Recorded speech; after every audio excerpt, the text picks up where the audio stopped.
O difícil e o impossível são primos muito confundidos entre si, mas com pouco em comum. E aí, camada, eu sou o Gustavo Domingues, também conhecido como Regrifo, e hoje estou aqui para falar do Mares de Sangue, que é o segundo volume do Nobres Vigaristas, escrito pelo Scott Lynch.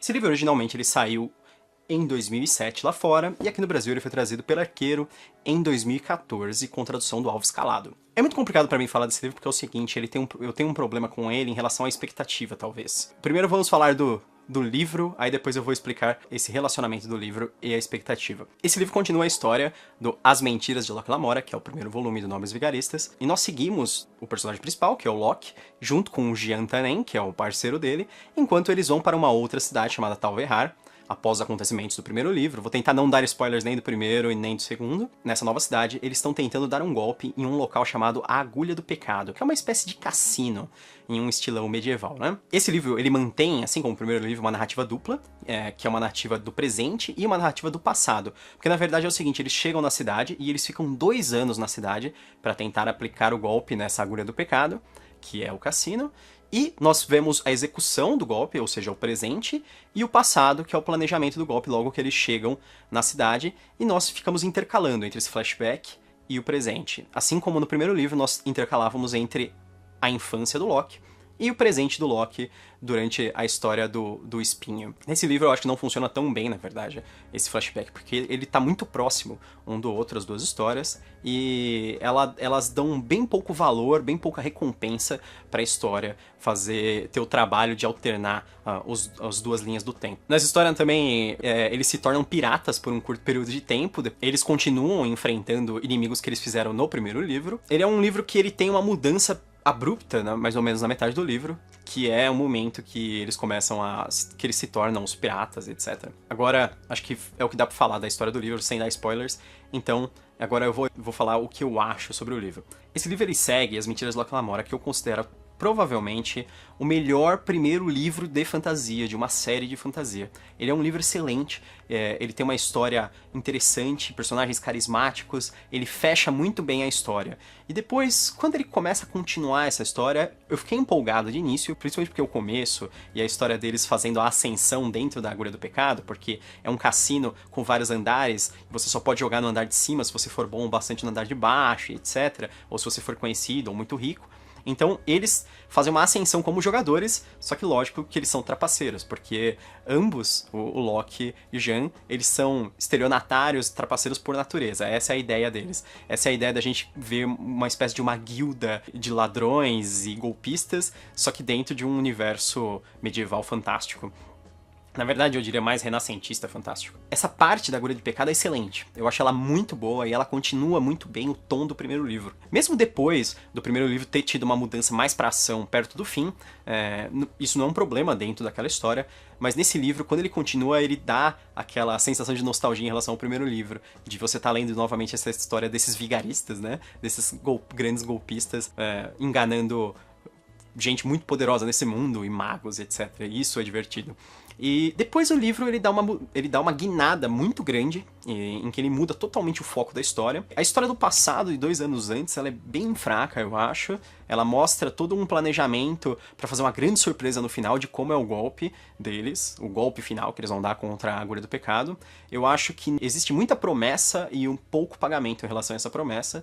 Eu acho que o golpe não vale a pena todo o mistério que eles ficam fazendo ao longo do livro. O golpe no final eu acho extremamente fraco, mal executado, não foi bem planejado, eu acho, por Scott Lynch. Eu realmente achei super decepcionante. A história deles como piratas sinceramente, é terrível. Eu acho que não faz nenhum sentido, principalmente o sucesso que eles acabam tendo dentro da profissão, porque eles eram obrigados a fazer uma coisa bem absurda, e eles vão tentar fazer as enganações e etc, mas depois, de repente, eles estão no momento de ação e eles lutam bem, inclusive o Locke, que não necessariamente era alguém que lutava bem, apesar que essa é a grande característica do Jean, então ok da parte dele. E também na parte dos piratas tem uma morte muito apelativa, muito que existe só pra que o enredo continue, sabe? Ela não faz muito sentido dentro da história e dentro toda a construção que foi feita, e ela existe só para que os personagens sejam forçados a algo. Então, só para que movimente o enredo. Eu acho péssima essa parte. Então, eu detesto a parte das viagens. Como um amigo nosso, que já participou do podcast comigo com a Thaís, o podcast Nome do Vento, o João Pedro Lima, G, já falou pra gente, o livro do Mares de Sangue, ele parece uma fanfic de Locke Lamora. Então, o terceiro também um pouco, mas eu acho que o terceiro dá uma melhorada. Quando eu chegar no terceiro volume eu falo sobre isso. Mas o segundo livro, ele parece assim, e se o Locke fosse um pirata, sabe? Não. Não é a proposta inicial, não funcionou. Eu acho que a história tem um ritmo estranho, um desenvolvimento muito esquisito.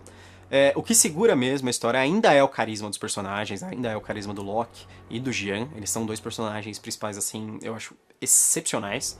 Ainda são muito bons e o que me arrasta é o fato de eu gostar tanto do primeiro livro e o começo desse livro ser muito bom. Então, acho que esse é o problema da expectativa. Porque o primeiro livro ele gerou uma expectativa talvez irreal pra mim em relação ao segundo.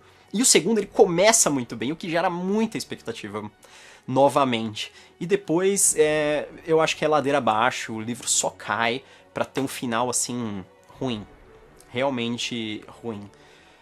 Eu li o terceiro livro por insistência, inclusive a Thaís, que, se vocês não conhecem, é a minha esposa, que faz podcast comigo. Depois de terminar o segundo livro, ela detestou tanto que ela ficou um longo tempo sem ler livros de fantasia e considerou seriamente não ler mais livros de fantasia, porque o livro deixou ela traumatizada. Eu não achei esse ponto, inclusive eu insisti, né? Eu li o terceiro livro, não me arrependi, eu achei o terceiro livro legal também, mas ainda é inferior ao primeiro. Mas o segundo eu acho muito inferior ao primeiro, eu acho que ele tem muitos problemas, eu acho que ele foi uma construção muito apressada do Scott Lynch, e eu acho uma pena, porque é uma série muito promissora, muito legal, com personagens excelentes, um universo muito bem construído, muito bem feito, excelentes ideias, mas eu acho que aqui elas são mal utilizadas, mal aplicadas, numa história banal, que foi só pra mostrar uma aventurazinha de pirata dentro de um universo que sinceramente não tinha nada a ver até agora com aquilo, sabe? Mas eu recomendo ainda, se você leu o primeiro livro e você gostou, eu recomendo pra continuar lendo a série, e eu sei que o terceiro dá uma melhorada significativa, tem seus problemas também, quando chegar na resenha dele eu vou discuti-los, mas, na minha opinião, ele eleva novamente a série, então, se você gostou do primeiro livro, se você gosta do Locke, gosta do Jean, vale a pena continuar lendo a história deles. E no final das contas, o livro ele é um tanto divertido, apesar dele ter me causado muitas frustrações. Essa foi a minha resenha de hoje, espero que você tenha gostado. Se você gostou, curta, se inscreva no canal. Eu sou o Gustavo Domingues e bem-vindo ao Canavial.